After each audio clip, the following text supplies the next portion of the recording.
What's up, my hustlers? What's up, my hustlers? We out here. Listen, we're growing and we're learning. We're growing and we're learning. Little caveat here. First of all, thank you for joining me. Thank you for joining me. Today is April 2nd. It's raining out here in PA. I actually have a storm watch tomorrow, so I'll probably be working, but that's A-okay. You know, I'm not afraid of the work. The work is what I push right through. So I'm here to really tell you, first of all, that I'm thinking of an idea that I want your opinion. I want people's opinion. And I've had this vague idea for years now. It's just been formulating. But it recently kicked off because JJ Redick and LeBron James just started a podcast. I forget the name. I think it's called More Than a Game. And I listen to podcasts about basketball all the time, right? But a lot of it just turns into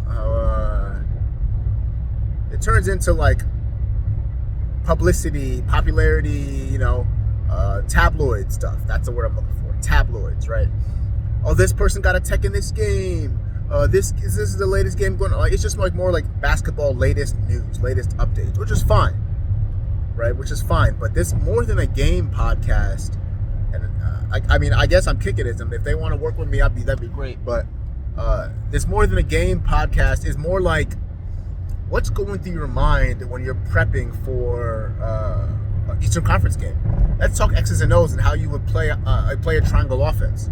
What is the point of an NBA basketball game, right? Putting two on the ball and playing off it, right? Let's talk about not so much X's and O's, but more, where's your mind during the game? Where's your mind? Where's your mind on prep? Where's your mind in game 60 when you're getting double teamed or they're jumping ball screens, right?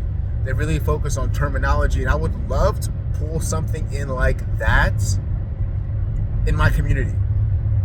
If you guys don't know, I've played, I had a very, very successful high school career, right? Not individually. I had a great team. I had a great team. I had generational talent on my squad, right? But if I could pull some of those guys, get those guys back on the interviews and sit and talk, hey, where is your mind when you're going through this situation? Or what's it like when you're at a public school in your area and your name's getting some buzz and you're getting all this, hey, you should transfer. St. Anthony's is calling, this person before you transferred to this school and they went here, right? Or the Jared Wests or the other guys, right? Just where's your mind? What are you going with when you just had a kid, you just had a daughter? How does that feel? What is your plan? What are you thinking? What is your troubleshooting steps on you're a great athlete and you just had a daughter or a son? And you're like, I would like my kid to be an athlete, but I want to do better than maybe my parents did to me, right?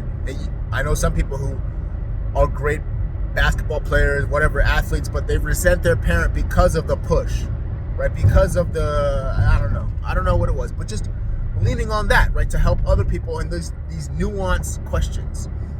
How's the child of an athlete, right? Athletic parent having a child.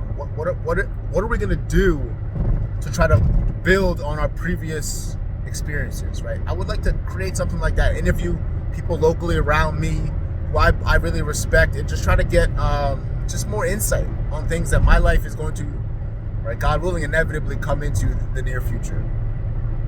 Okay, well, besides that, I'm not sure we're going to keep trying to hash that out. Let me know your thoughts down in the comment section. But hey, we pushing along. Right now, I'm out here going to get a little workout in. Walk my dog, get a workout in, and just keep working. Just keep working, keep pushing. This video really is more about opportunity costs. I don't know if you guys know, but I'm right here working 2 jobs, right? I'm working 2 jobs, and it's cool. I like it. But there's an opportunity cost to it because I could be, should be, maybe will be getting my master's degree, right? And I should have started that this year, right, or last year. But I've made an opportunity cost, a decision that I was going to do something else that I thought would impact me in the near future.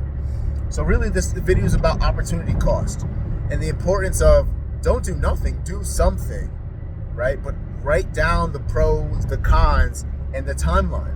That's a very important part. The timeline on how long do I plan to do this? What do I plan to do with the excess, right? So the opportunity cost of the decisions that we make are big, right? I'm 31 years old. I'm not a young spring chicken anymore, right? I'm not a young spring chicken anymore. As you guys can see, I cut my hair, looking cool, looking smooth out here. But the decisions you make are going to impact you because time is money, man. Time is important. So how you use your time is important. So I would advise you guys to wake up and plan. I'm not saying make the right plan, the perfect plan. I know in a previous video we made a video about perfect decisions. And for the ones that don't know, please go watch that video. Make perfect decisions. And in a nutshell, that's really about when you go to sleep at night and you say, oh, I'm gonna get up at 5:30 and do some pre-work before I get ready to go to work, right? I'm gonna go make sure I work on this skill that I said I'm gonna learn this year in 2024 for 45 minutes from 5:45 to 6:15. So instead of getting up at 6:15, 6:30 to leave to work, I'm gonna wake up at 5:30, right?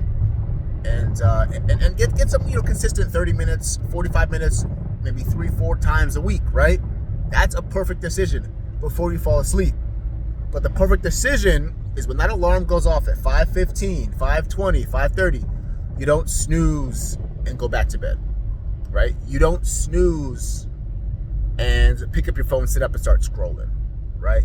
You don't snooze and wake up later and all of a sudden, I woke up late, I'll just stay in bed until 6:15, right? That perfect decision is getting out of bed, right? So that's what I'm here to tell you guys, that we don't need perfect decisions on our opportunity costs.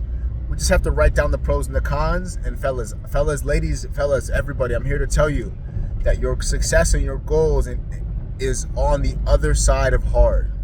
Don't be afraid of it. Don't be afraid of it. Little caveat story. I love my wife, but her and I, right? We're different.